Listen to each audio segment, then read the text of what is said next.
نحمده ونصلي ونسلم على اشرف الانبیاء والمرسلین اما بعد فاعوذ باللہ السمیع العلیم من الشیطان الرجیم۔ قرآن مجید کا چھٹا پارہ، اس کا خلاصہ انشاءاللہ الرحمن آج بیان کیا جائے گا۔ چھٹا پارہ سورۃ النساء کے آخری حصے سے شروع ہو رہا ہے۔ سورۃ النساء کی آیت نمبر 148 سے 176 تک اس پارے میں موجود ہے۔ سورۃ النساء کے اس حصے میں 3 اہم مضامین بیان کیے گئے ہیں۔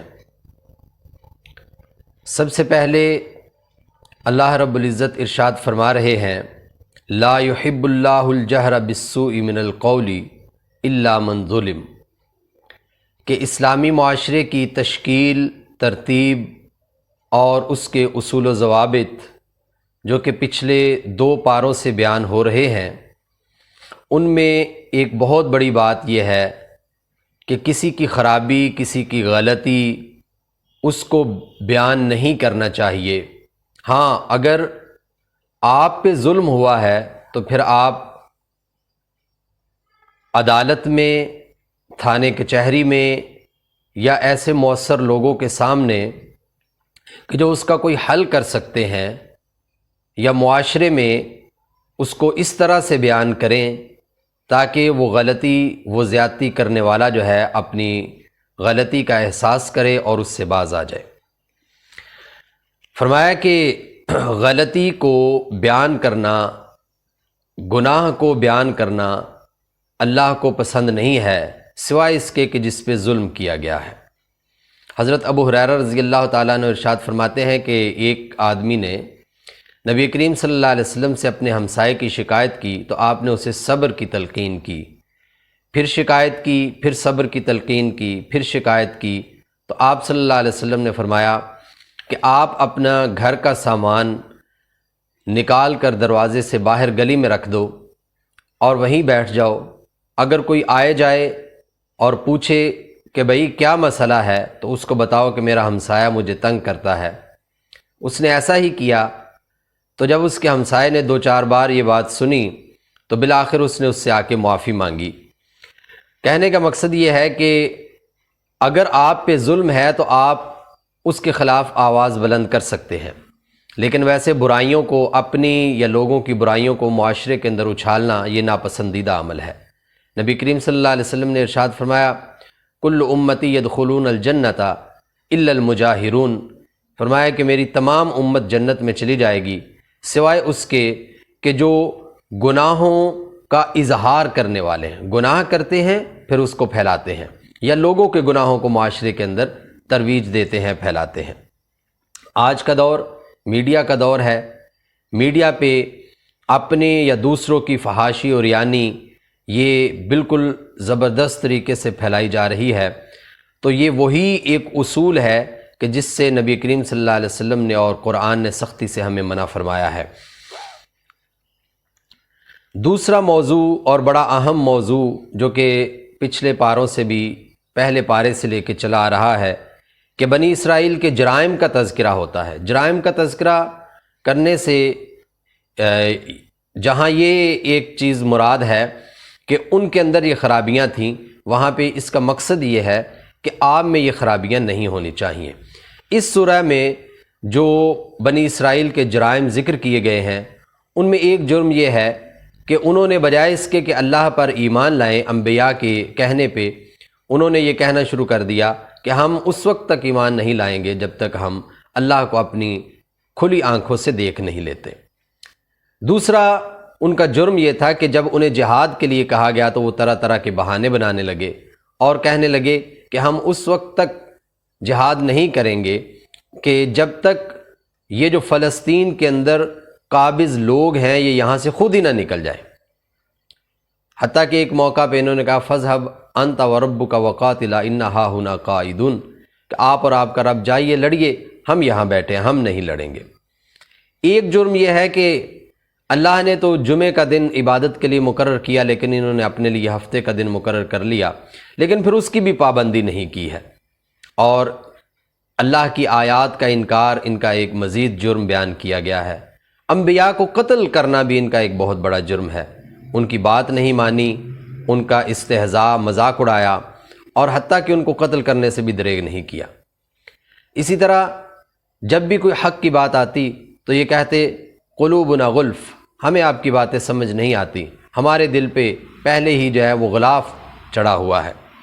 حضرت مریم علیہ السلام طاہرہ مقدسہ پر طرح طرح کے الزام اور بہتان لگائے، حضرت عیسیٰ علیہ السلام کو پھانسی دینے کی کوشش کی، اور سود کو اپنے معاشرے کے اندر عام کیا۔ یہ ان کے جرائم ہیں۔ تیسرا بڑا موضوع جس کی طرف نشاندہی کی گئی وہ یہ کہ حضرت عیسیٰ علیہ السلام کو پھانسی نہیں دی گئی، کیونکہ یہ یہود کا یہ کہنا تھا کہ ہم نے پھانسی دے دی ہے، اور اس کی وجہ سے ان کے درمیان بہت بڑی دشمنی اور بہت بڑی دیوار حائل تھی۔ لیکن اللہ رب العزت نے اس پورے واقعے کی پوری وضاحت یہاں پہ کی ہے۔ فرمایا کہ وما قتلوہ وما صلبوہ ولکن شبہ لہم، کہ انہوں نے قتل نہیں کیا نہ پھانسی دی، بلکہ ان کو شبہ ڈال دیا گیا۔ آپ کے حواریوں میں جو غدار تھا، جس نے جا کے حضرت عیسیٰ علیہ السلام کے بارے میں بتایا، اللہ نے اسی کی شکل حضرت عیسیٰ علیہ السلام والی بنا دی، اور انہوں نے اسے پکڑ کے پھانسی دے دی، اور یہ سمجھے کہ شاید انہوں نے حضرت عیسیٰ علیہ السلام کو پھانسی دی ہے۔ اور اس کے بعد جب یہ یہودی ایک طرف یہ بات کر رہے تھے، اور دوسری طرف آگے چل کے کوئی 100-200 سال کے بعد جب انہوں نے عیسائیوں کے عقائد کے اندر خرابیاں پیدا کرنا شروع کیں، تو اس وقت انہوں نے یہ کہنا شروع کر دیا کہ حضرت عیسیٰ علیہ السلام جو ہیں وہ تو اللہ کے بیٹے ہیں، اور عیسائیوں کے اندر گھس گئے اور ان کے عقیدے کے اندر یہ خرابی پیدا کر دی۔ حضرات گرامی، حضرت عیسیٰ علیہ السلام کو اللہ کا بیٹا کہنا یہ غلو ہے، یہ عقیدت کے اندر زیادتی ہے، اور اللہ رب العزت نے ارشاد فرمایا لا تغلو فی دینکم، اپنے دین میں غلو نہ کرو، اور اس کی وضاحت نبی کریم صلی اللہ علیہ وسلم نے اپنے حوالے سے یوں فرمائی۔ بخاری شریف کی روایت ہے، فرمایا کہ لا تطرونی کما اطرت النصارى عیسی ابن مریم، کہ مجھے اس طرح بڑھا چڑھا کر پیش نہ کرو جس طرح عیسائیوں نے حضرت عیسیٰ علیہ السلام کو بڑھا چڑھا کے پیش کیا اور کہا کہ حضرت عیسیٰ علیہ السلام اللہ کے بیٹے ہیں۔ فرمایا فإنما أنا عبدہ فقولوا عبد اللہ ورسولہ، میں اللہ کا بیٹا ہوں، مجھے اس بات پہ فخر ہے، اس لیے آپ یہ کہا کرو اللہ کا بندہ اور اللہ کا رسول۔ یہاں پہ سورۃ النساء مکمل ہو رہی ہے۔ اس کے بعد دوسری سورہ جو اس پارے میں ہے، اس کی آیت نمبر 1 سے لے کے 82 تک اس پارے کے اندر موجود ہیں، وہ سورۃ المائدہ ہے۔ سورۃ المائدہ کا سورۃ النساء کے ساتھ ربط یہ ہے کہ سورۃ النساء میں خاندانی اصول و ضوابط، خاندان کو چلانے کے لیے اور معاشرے کو چلانے کے لیے اصول و ضوابط بیان کیے گئے ہیں، اور جب معاشرہ آگے بڑھتا ہے تو اس کے اندر خرابیاں غلطیاں آتی ہیں، تو ان کے ازالے کے لیے کچھ قوانین چاہیے، کچھ عدالتیں چاہیے۔ تو سورۃ المائدہ میں اسلامی عدالتوں کے قیام اور فوجداری قوانین کا ذکر ہے۔ اس سورہ کا نام المائدہ ہے، یہ اس کی آیت نمبر 114 سے لیا گیا ہے، جو کہ اگلے پارے یعنی 7ویں پارے کے اندر موجود ہے۔ اس سورت کا آغاز اس آیت سے ہو رہا ہے، یا ایھا الذین آمنوا اوفوا بالعقود، اے ایمان والو آپس میں جو معاہدے ہیں، جو وعدے ہیں، جو ترتیب ہے، اس کی پابندی کرو۔ اس صورت میں چونکہ اسلامی معاشرے میں عدالتوں کے قیام کی بات ہے، اور اسی طرح فوجداری قوانین کی بات ہے، لیکن ان سب سے پہلے اللہ رب العزت نے ارشاد فرمایا کہ یہ دین اب مکمل ہو چکا ہے۔ الیوم اکملت لکم دینکم واتممت علیکم نعمتی ورضیت لکم الاسلام دینا۔ فرمایا کہ آج ہم نے آپ کا دین آپ پہ مکمل کر دیا۔ یہ 9 ذوالحجہ جب کہ نبی کریم صلی اللہ علیہ وسلم حجۃ الوداع کے لیے میدان عرفات میں موجود تھے، وہاں پہ یہ آیت نازل ہوئی۔ ایک یہودی نے، طارق بن شہاب کہتے ہیں کہ ایک یہودی نے حضرت عمر فاروق سے کہا کہ یہ آیت جس دن نازل ہوئی، اگر ہمارے دین میں نازل ہوئی ہوتی تو ہم اس دن کو عید مناتے۔ تو حضرت عمر فاروق رضی اللہ تعالیٰ عنہ نے ارشاد فرمایا کہ مجھے پتہ ہے کہ یہ آیت 9 ذو الحجہ کو نازل ہوئی ہے اور اس دن جمعہ کا دن تھا، تو ہم اس دن کا روزہ بھی رکھتے ہیں 9 ذو الحجہ کا، اور جمعہ جو ہے وہ مسلمانوں کی عید ہے اور اس سے اگلے دن عید الاضحیٰ منائی جاتی ہے، تو اس لحاظ سے ہم روزہ بھی رکھتے ہیں اور اگلے دن عید بھی مناتے ہیں۔ یہ بخاری شریف کی روایت ہے۔ حضرات گرامی، یہاں پہ ایک بہت بڑا موضوع اور بڑا تفصیلی موضوع جو ہے وہ حلت و حرمت کے حوالے سے ہے کہ کون سے جانور حلال ہیں، کون سے کھانے حلال ہیں۔ تو اس میں بنیادی بات یہ ارشاد فرمائی احلت لکم بہیمۃ الانعام، کہ آپ کے لیے وہ جانور جو چوپائے ہیں وہ حلال کیے گئے ہیں، الا ما یتلی علیکم، سوائے ان کے کہ جو آپ کو الگ سے بتا دیے گئے۔ اسی طرح اس سورہ میں اور قرآن مجید کے اور مختلف مقامات پہ جو جانور حرام قرار دیے گئے ہیں ان میں مردار، خون، خنزیر، اسی طرح غیر اللہ کے نام پہ جو ذبح کیا ہوا ہے، اور وہ جانور کہ جو زخمی ہو کے مر جائے، اسی طرح وہ جانور کہ جو آپ کے سدھائے ہوئے جانور شکار کر کے لا رہے تھے لیکن انہوں نے شکار آپ تک پہنچانے کی بجائے خود ہی اسے کھا لیا اور وہ مر گیا، تو ایسا جانور بھی حرام ہے۔ ہاں البتہ یہاں پہ حلت و حرمت کے حوالے سے یہ ایک موضوع ذکر کیا گیا ہے کہ اہل کتاب کا کھانا آپ کے لیے حلال ہے، یعنی کہ یہودی و عیسائی جو ہیں ان کا کھانا، ان کا پکا ہوا کھانا جو ہے وہ مسلمانوں کے لیے حلال ہے۔ اسی طرح جو اہل کتاب کی خواتین ہیں ان سے شادی کرنا بھی جائز قرار دیا گیا ہے۔ ایک اور بڑا موضوع شعائر اللہ کا احترام ہے۔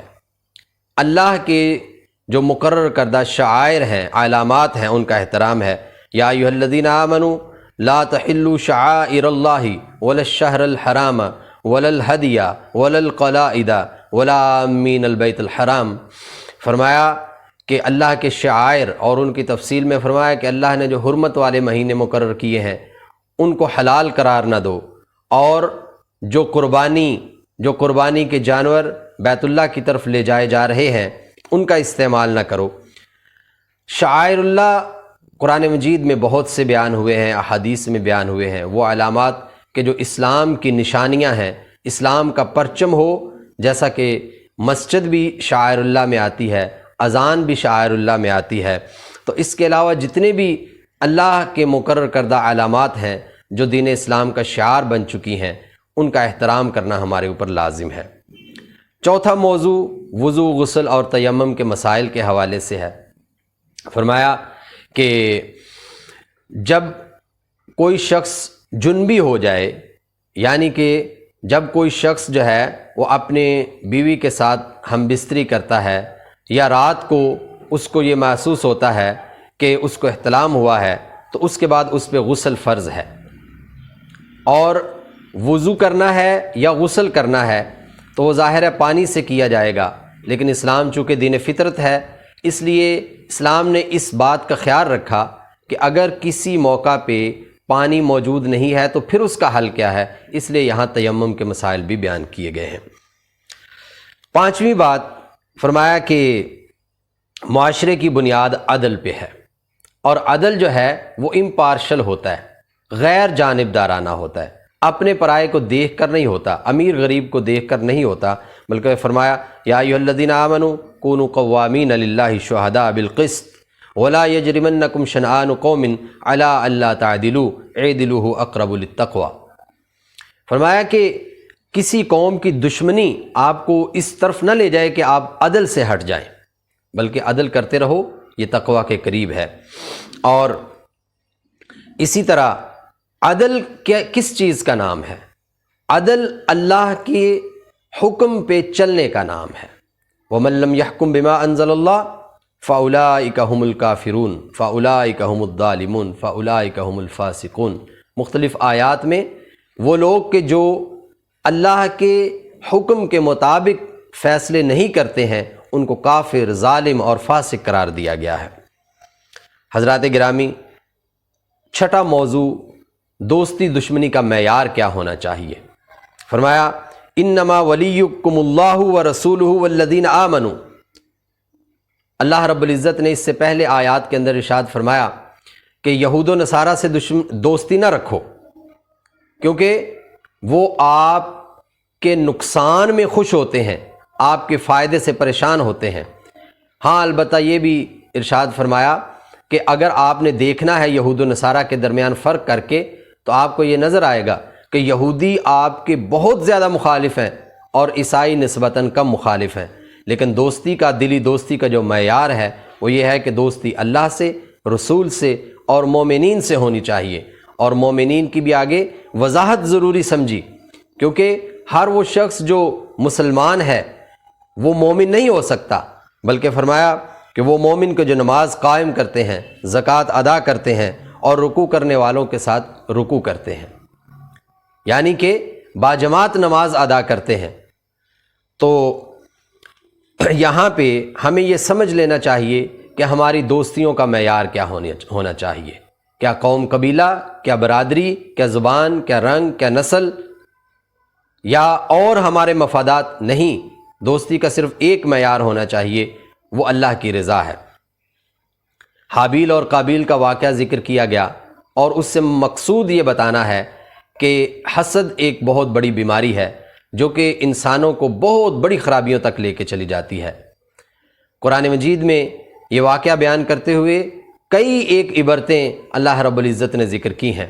سب سے پہلی بات تو یہ ہے کہ اگر کوئی جرم کرتا ہے تو اس کا مطلب یہ نہیں کہ مقابلے میں آپ بھی جرم کریں گے، بلکہ آپ صبر کریں گے، اور صبر کا دامن تب تک بھی ہاتھ سے نہیں چھوڑیں گے حتیٰ کہ آپ کو اپنی جان کے جانے کا بھی خطرہ ہو۔ تو اس لیے آخری نتیجہ کیا ہوتا ہے؟ فَأَصْبَحَ مِنَ الْخَاسِرِينَ۔ خسارے میں، گھاٹے میں، نقصان میں کون رہا؟ قتل کرنے والا، قتل ہونے والا نہیں، کیونکہ اللہ کے پاس تو سب نے جانا ہے، آج نہیں تو کل، اور یہ سلسلہ تو ایسے ہی ہے، اللہ کے پاس جانا ہی تو ہمارا اصل مقصد ہے۔ تو اگر اللہ کے پاس پہنچ گئے اور نیکی کی حالت میں پہنچے تو یہ کوئی پریشانی والی بات نہیں ہے۔ ہاں البتہ اگر گناہ کر کے زندگی کو لمبا بھی کر لیا، کھینچتے بھی چلے گئے، تو پھر وہ زندگی جو ہے وہ خسارے والی زندگی ہے۔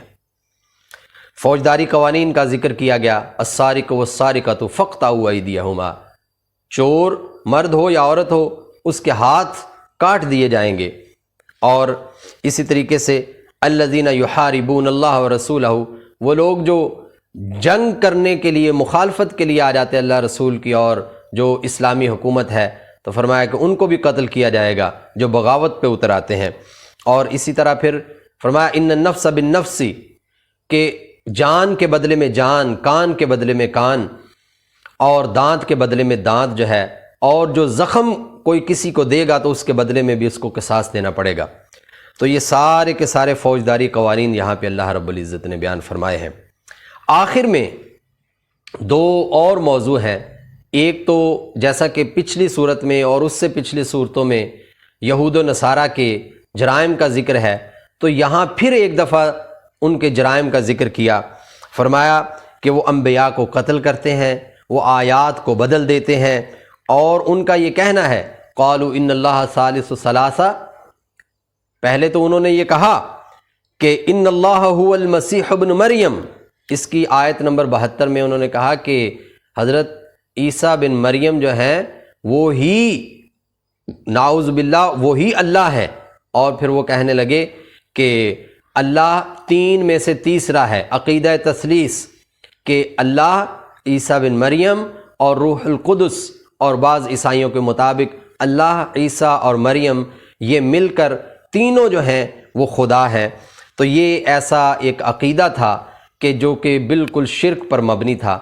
اس کی بہکنی کے لیے اس کو بیان کیا گیا ہے تاکہ مسلمان بھی اس طرح سے کسی بھی خرابی کے اندر مبتلا نہ ہوں، اور مومنین کی صفات بیان کی، یحبہم ویحبونہ، کہ اللہ ان سے محبت کرتے ہیں، وہ اللہ سے محبت کرتے ہیں۔ نبی کریم صلی اللہ علیہ وسلم نے ارشاد فرمایا من احب للہ وابغض للہ وعطى للہ ومنع للہ فقد استکمل الایمان، کہ جس نے اللہ کے لیے محبت کی، اللہ کے لیے دشمنی رکھی، اللہ کے لیے کسی کو کچھ دیا، اللہ کے لیے کسی سے کچھ دینے سے منع کر دیا کہ اس کو دیں گے تو اللہ ناراض ہوگا، یا اس جگہ خرچ کریں گے تو اللہ ناراض ہوگا، تو ایسا شخص جو ہے اس نے اپنے ایمان کو مکمل کر لیا۔ اور یہاں پہ مومنین کی ایک صفت یہ بیان کی، اذلۃ علی المؤمنین، مومنین پہ بڑے نرم ہوتے ہیں، اعزۃ علی الکافرین، اور کافروں پہ بڑے سخت ہوتے ہیں۔ اور پھر فرمایا یجاہدون فی سبیل اللہ، اللہ کے راستے میں جہاد کرنے والے ہوتے ہیں، ولا یخافون لومۃ لائم، اور میدان جہاد میں یا میدان عمل میں کسی تانا دینے والے کے تانے سے جو ہے وہ پریشان نہیں ہوتے ہیں۔ اور وَيُقِيمُونَ الصَّلَاةَ، نماز کو قائم رکھتے ہیں، زکوٰۃ ادا کرتے ہیں، وَيُؤْتُونَ الزَّكَاةَ، یہ مومنین کی صفات بیان کی گئی ہیں۔ اور یہ فرمایا کہ تعاون کا اصول یہ ہے، وَتَعَاوَنُوا عَلَى الْبِرِّ وَالتَّقْوَى وَلَا تَعَاوَنُوا عَلَى الْإِثْمِ وَالْعُدْوَانِ، کہ آپس میں معاشرے کو چلانا ہے تعاون کے ذریعے، اور تعاون کا معیار کیا ہے؟ نیکی اور تقوی۔ اللہ تعالی ہمیں اس کی توفیق عطا فرمائے۔ وَمَا عَلَيْنَا إِلَّا الْبَلَاغُ الْمُبِينُ۔